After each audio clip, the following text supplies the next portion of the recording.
Dans un souci d'instruction et de pédagogie appliquée aux masses laborieuses, nous vous proposons une analyse fine et délicate des écrits du sieur Michel Audiard. Ceci dans l'unique but de les remettre à portée de compréhension du besogneux du XXIe siècle. Certains termes peuvent en effet prêter à confusion ou échapper à la compréhension des plus érudits.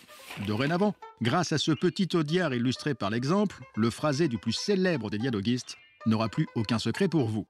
Cela vous permettra de lustrer le clinquant de votre culture, de creuser le puits de votre connaissance et d'avoir quelque chose à dire en fin de repas.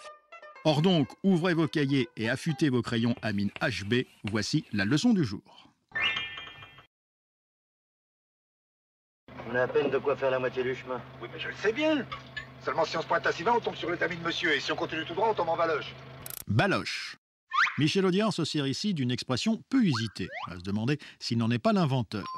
Baloche désigne habituellement un bal populaire. Rien à voir avec l'intention que lui donne Lino Ventura.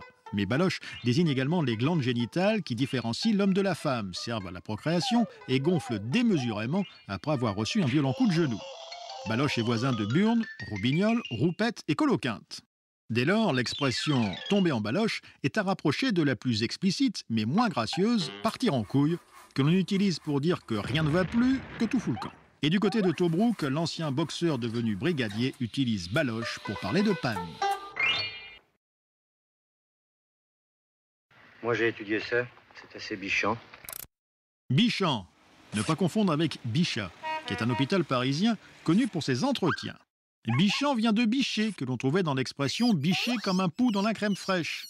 Car, ce que l'on a tendance à oublier, ce gentil compagnon des écoliers et des mal peignés adore la crème fraîche. C'est son truc, son péché mignon, son fantasme freudien. Trempez un pou dans la crème fraîche et il se dandinera de plaisir, ronronnera de contentement et cartera les doigts de pied en synapse. Bicher signifie être bien. Une chose est bichante si elle procure du plaisir. Son équivalent moderne pourrait être kiffant. Peut-on dire kiffer comme un pou ou kiffer les poux? En général, on kiffe plutôt la jeune mariée que les poux.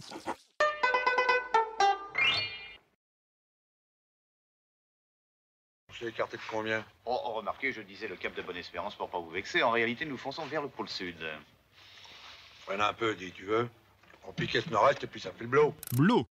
Ne pas confondre faire le blow avec faire le beau, qui consiste à se hausser du col, rouler des mécaniques et jouer des cacous. Blow n'est pas l'autre nom du pan. Blow veut dire prix. On paye le blow. Par extension, blow veut également dire compte. Faire le blow, c'est faire le compte. À ne pas confondre avec faire le con, qui consiste à proférer des énormités, partir en vrille et tenir des meetings. En argot, quand on dit « ça fait le blow », c'est que cela convient, que ça marche, que tout baigne. Quant à savoir d'où vient blow, c'est une autre paire de charentaises. Est-il le diminutif de hublot, bibelot, tableau, pablo? Allez savoir.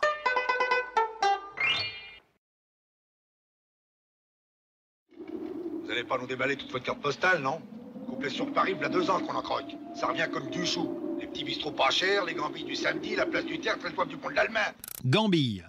On pourrait croire que Gambille est un parent de Gambette, que Mistinguett avait très belle. Pas tout à fait.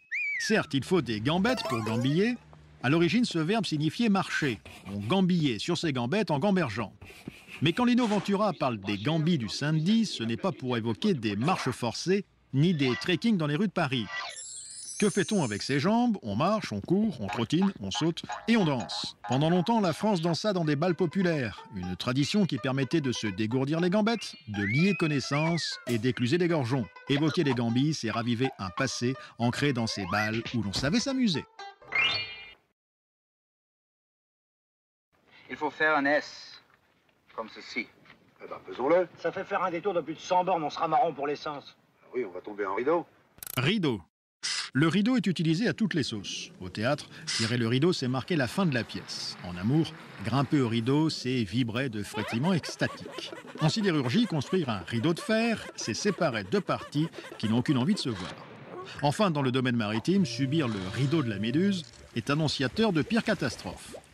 Globalement, le mot rideau se rapporte à la fin de quelque chose. D'ailleurs, pendant des lustres, le terme rideau fut utilisé à la place de fin ou assez. L'argot le reprit à son compte et fit de tomber en rideau un équivalent de tomber en panne.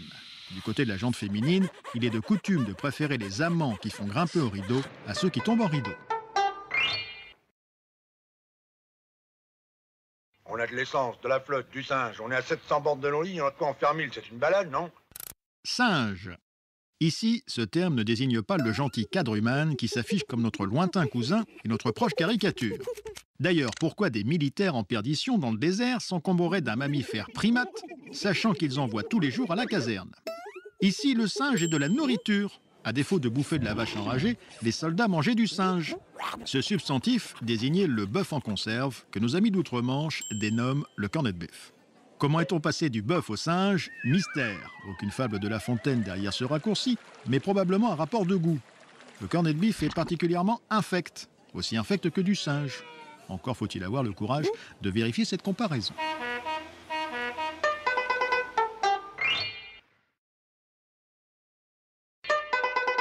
Fin de la leçon. Rangez vos crayons, refermez vos cahiers et emportez vos cartables. Au prochain cours, interrogation écrite.